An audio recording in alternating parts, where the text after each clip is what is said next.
Good morning. अपने जो civil engineering का बेसिक था वो कंप्लीटेड हो चुका है। आज अपने लीनियर मेजरमेंट चैप्टर 2 स्टार्ट करने जा रहे हैं अपना। तो शुरू करते हैं चैप्टर 2 को। कौन कौन सी एक्सेसरीज चाहिए अपने लीजर जो अपनी लीनियर मेजरमेंट करनी होती है तो उनके बारे में देखते हैं। Wooden pegs, ranging rod, ranging pole, line ranger, arrow, plumb bob, chain, tape, odometer, speedometer और पैसोमीटर या पेडोमीटर भी बोलते हैं इसे। ये एसेसरीज अपने को चाहिए होती है। सबसे पहली चीज़ आती है प्लम बॉब। प्लम बॉब को यूज़ किया जाता है वर्टिकल एक्सिस जो है एंड इंडिकेट करने के लिए इंस्ट्रूमेंट के। तो प्लम बॉब आपने देखा होगा, इसके ये वर्टिकल और जो इसको ग्रेविटी एक्सिस बोलते हैं, ये हेल्प करते हैं अपने को इंडिकेट करने के लिए वर्टिकल एक्सिस ऑफ इंस्ट्रूमेंट। जहाँ कह सकते हैं इंस्ट्रूमेंट पॉइंट को फाइंड करने या सेंटरिंग करने के लिए इंस्ट्रूमेंट को क्या यूज़ किया जाता है, प्लम बॉब। वुडन बैग्स, ये क्या है, making the field measurement point after centering, कि आपने इंस्ट्रूमेंट की सेंटरिंग कर ली है किसकी हेल्प से, प्लम बॉब की हेल्प से। अब उस पॉइंट को मार्क करने के लिए वुडन बैग्स का यूज़ किया जाता है। एरो, टोटल 10 एरो यूज़ होते हैं लीनियर मेजरमेंट के अंदर। वो किसके पास होते हैं, लीडर के पास।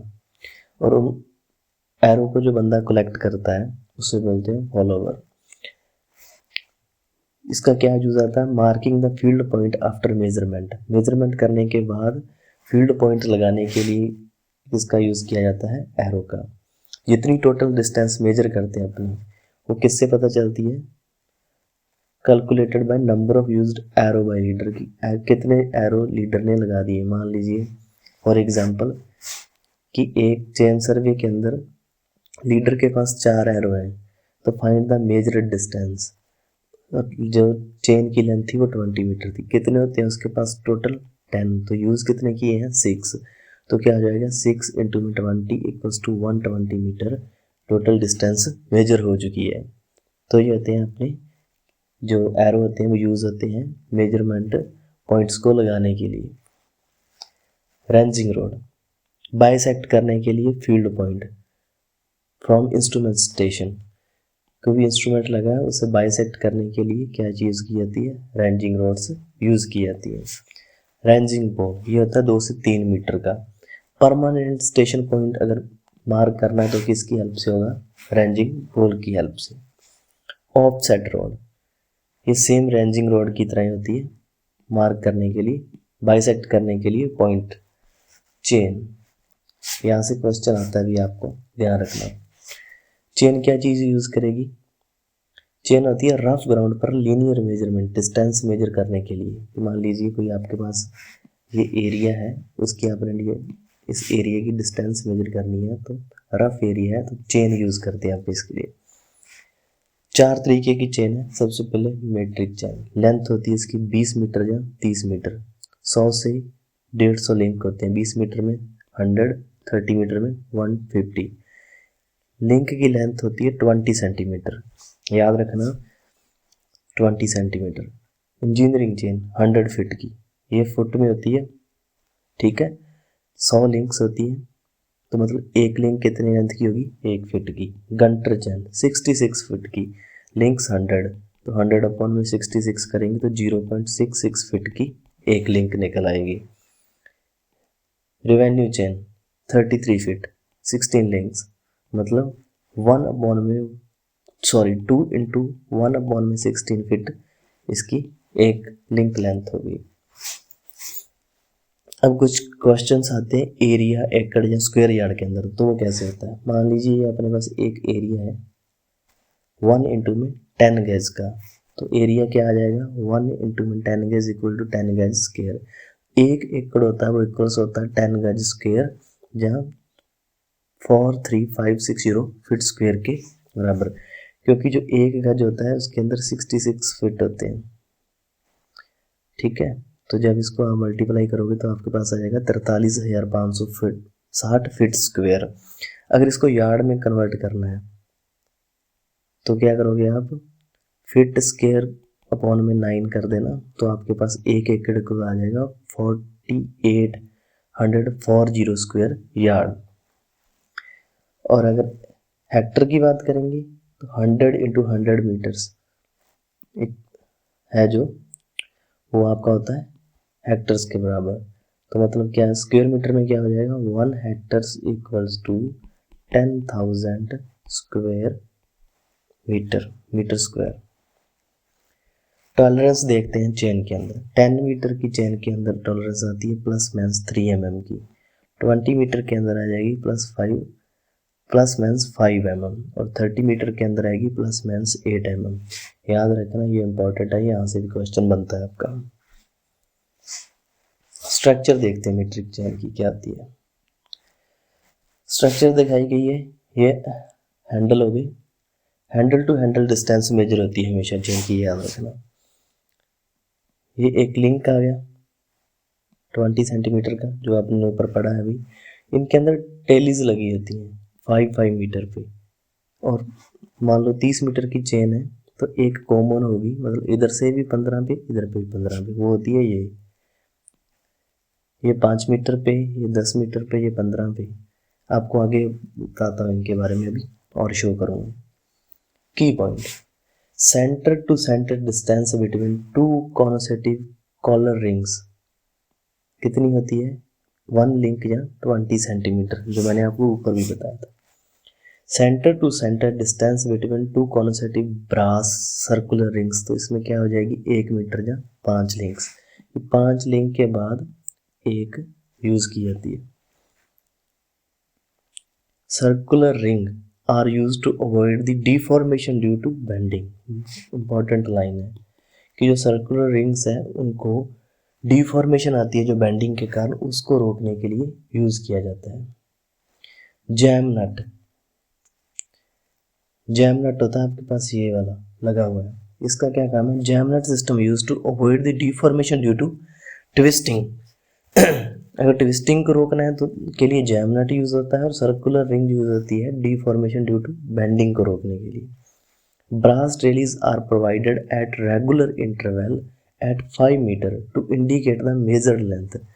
कि मेजर लेंथ को इंडिकेट करने के लिए, मान लीजिए 20 मीटर या 25 मीटर आपने लेंथ मेजर की, तो एक चेन पूरी और 5 मीटर तक एक टेली तक आपको पता चल जाएगा आपने कितनी डिस्टेंस मेजर की है।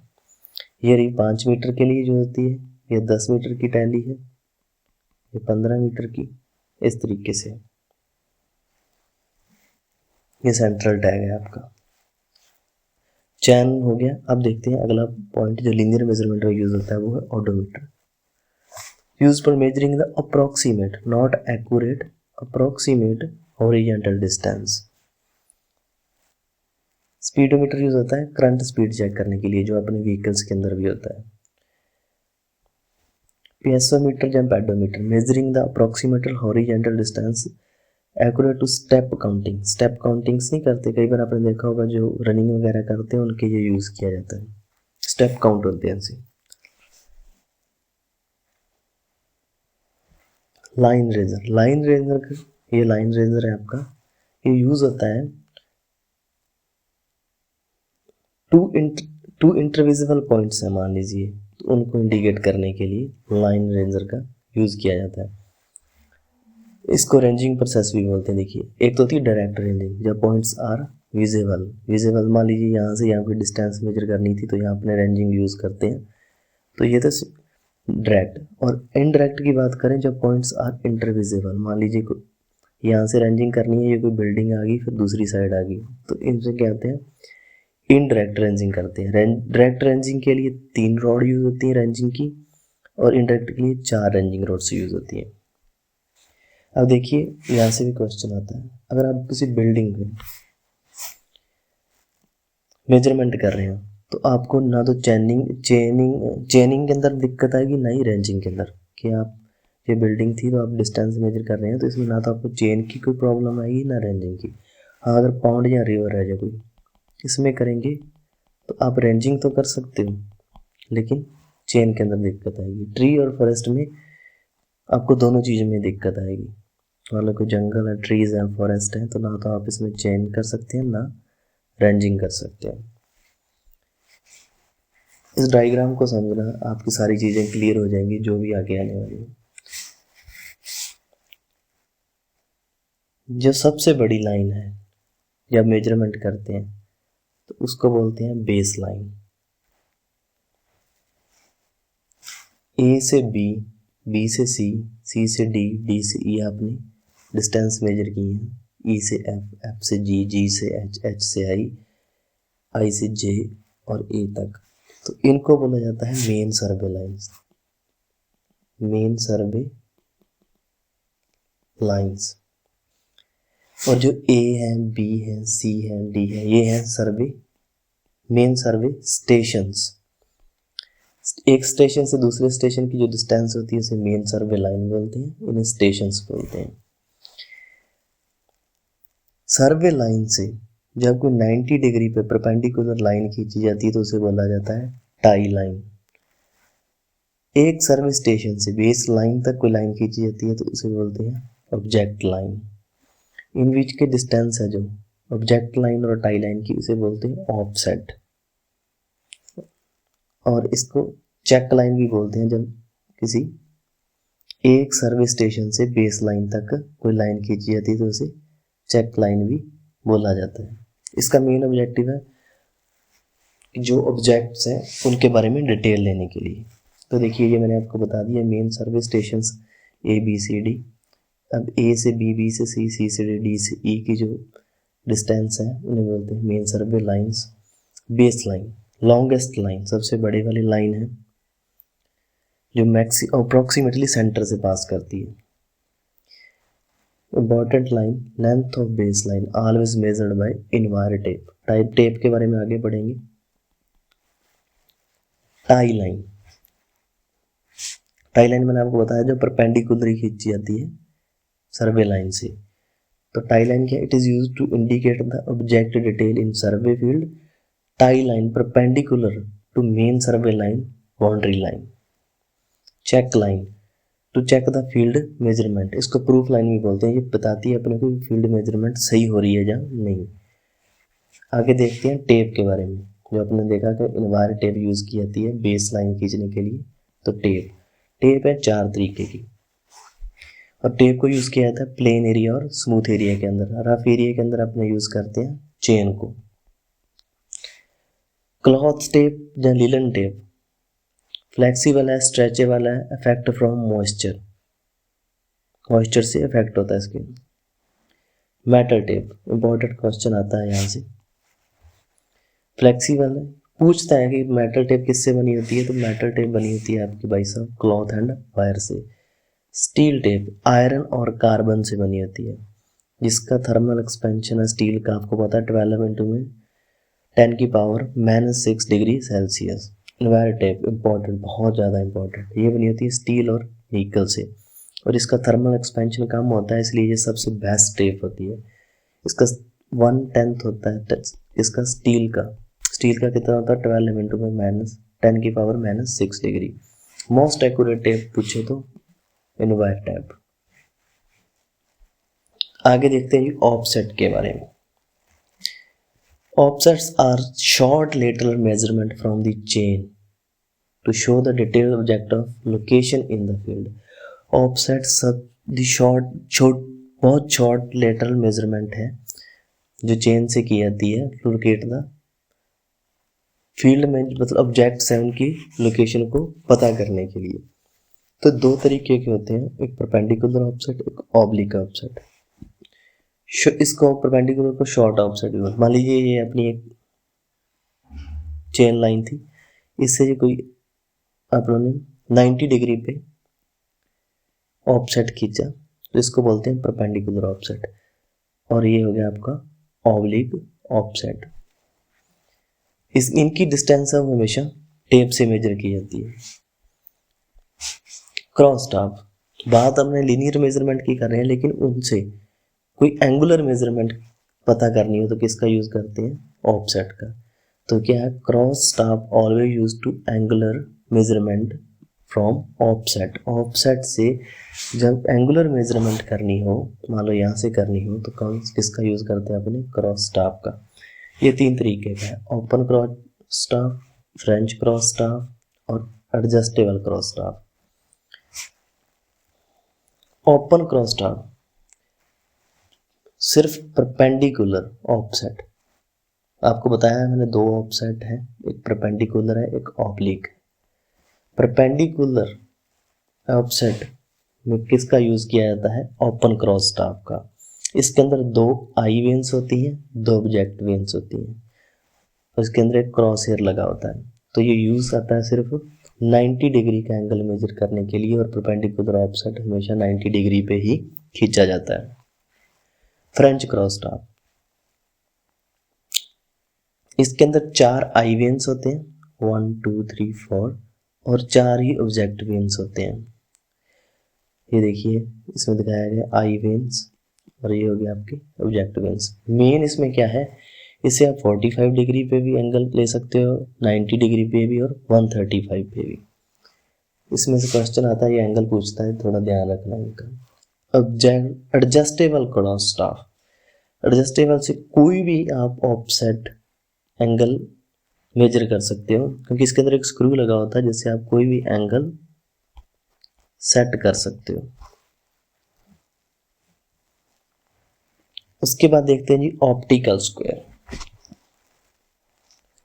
ऑप्टिकल स्क्वायर जो काम करता है वो करता है the principle of double reflection. Double reflection पे प्रिंसिपल पर ये काम करता है, क्योंकि इसके अंदर 2 मिरर्स लगे होते हैं 45 डिग्री पे। एंगल बिटवीन मिरर्स ये दिखाया गया है कि एक मिरर ये है, एक मिरर ये है, तो इनके बीच का जो एंगल है वो होता है 45 डिग्री, इंपॉर्टेंट है। और ये एडजस्टेबल भी होता है, इसको अपने एडजस्ट भी कर सकते हैं। क्या यूज आता है optical square, to set out the object at perpendicular direction. कोई भी ऑब्जेक्ट है उसको परपेंडिकुलर डायरेक्शन पर सेट करने के लिए किसका यूज किया जाता है, ऑप्टिकल स्क्वायर का। Prism square same as optical square but angle is not adjustable. इसके अंदर एंगल एडजस्टेबल होता है, लेकिन प्रिज्म स्क्वायर के अंदर एडजस्टेबल नहीं होता है। अब है एरर्स। एरर्स को पढ़ेंगे अपने नेक्स्ट लेक्चर के अंदर। इस लेक्चर को आपने देखा, थैंक यू।